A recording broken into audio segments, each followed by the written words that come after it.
The Garden of Qualia, in which is said that the universe is mostly dark, but the largest stars are closer than one thinks, if they are looked at with a proper instrument.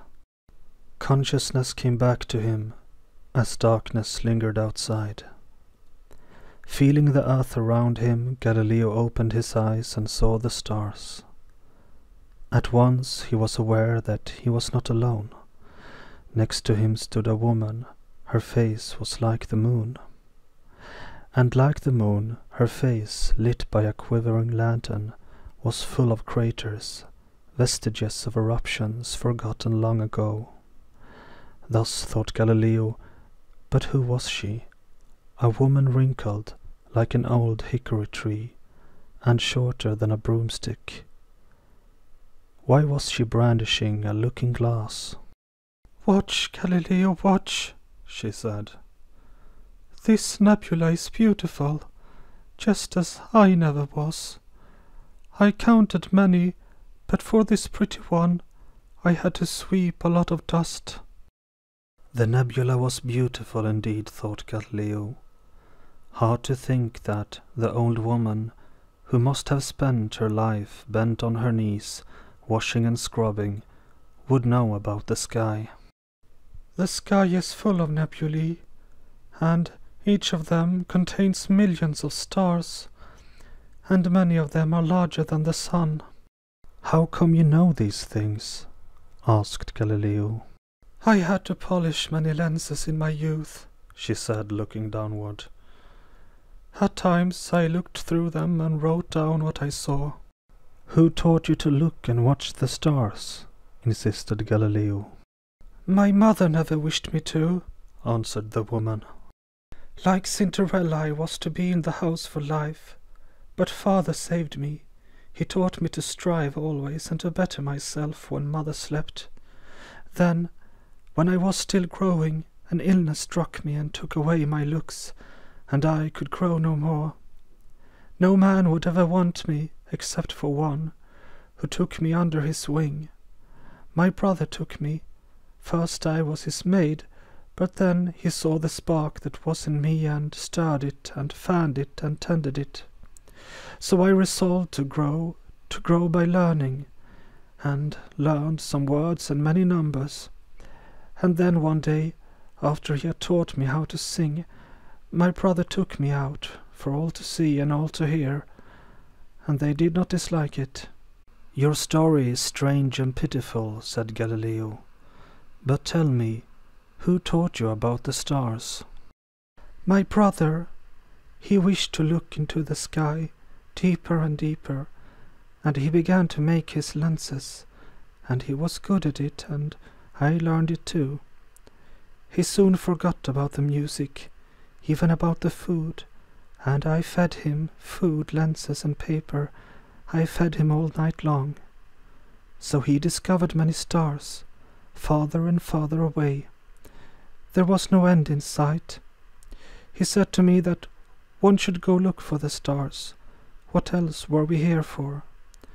So when he was asleep, I went and looked myself." "I too have polished many lenses," said Galileo, "and looked through them and wrote down many things, and now I know that with my lenses I only saw the stars that are closest to us. But I have come to this garden to look through a different kind of lens. A master grinder gave me a qualioscope."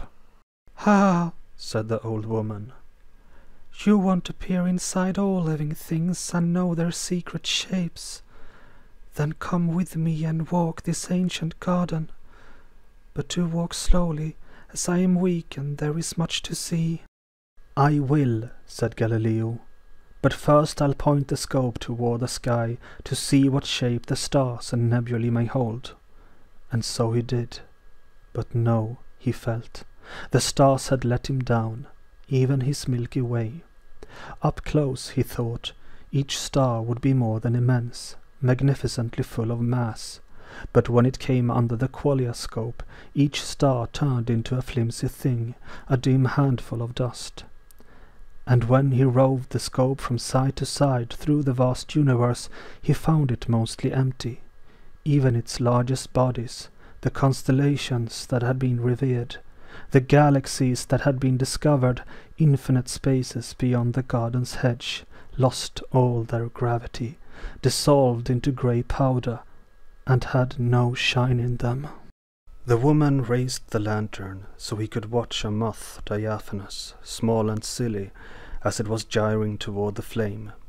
Galileo raised the Qualia scope and looked in the direction of the moth. A moth was wider than a star, a firefly that would carry a sun, like a diamond with 1,000,000,000 faces, like a spider web of light, like a flame enveloping a temple. The quail inside the moth was sparkling brighter than the firmament. One it was, and it was not dust. "You look in vain at rocks and rivers, clouds and mountains," said the old woman.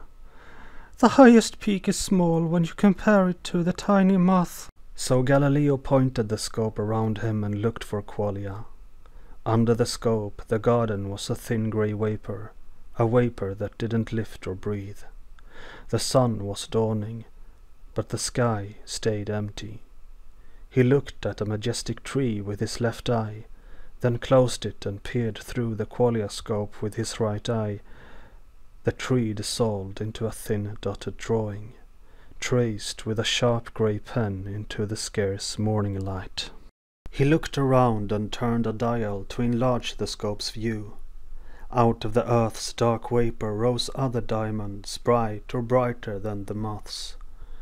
But brighter still, much brighter, and grander on a giant scale, was the owl's own sun. "It is a comet like I never saw, that's carried by a poor owl's head, flaming through the morning sky, more intricate in sight than a lace of laces," cried the woman. "My comet is a trifle held against the owl, and nothing when you view it through your scope." The woman had turned off the lantern and now was pointing to the woods. There, steeped within the mist, were other comets and other constellations. A galaxy, if you caught it all, rising from sleep. The animals were turning on their lights. Inside the fires are souls, remembered Galileo, each one clothed of flames of which it burns, dancing, quivering flames, their shape changing without end. Cathedrals of fire, built and rebuilt at every moment, each shining from the inside of that light that can see, not light that needs an eye in order to be seen. The woman took him by the hand. They were by now outside the garden. But where? A convent, a hospice, or a graveyard? There lay Copernicus, his head bearing the faintest candle. Next stood Poussin, his quail trembling all aflame, and the blind painter, shining of inner light, vaster than his masterpiece. And there was M, his old friend, the measures of his quail dwarfing all the primes. Then he saw Ishma and El, their split two-horned flame dancing like Ulysses and Diomedes. He saw Teresa, her flame split and unsplit by icy gusts of wind, the witch girl's flame, seized by such a frenzy that it had lost all shape. And then at last Galileo saw the philosopher. He was no more than embers tamed by sleep. But then his fire revived and surged into the heights, like a burning cathedral, and so he knew that his dream was... he was his dream heavier with being than all the stone and glass of Chartres. So Galileo understood and turned the scope toward the old wizened woman.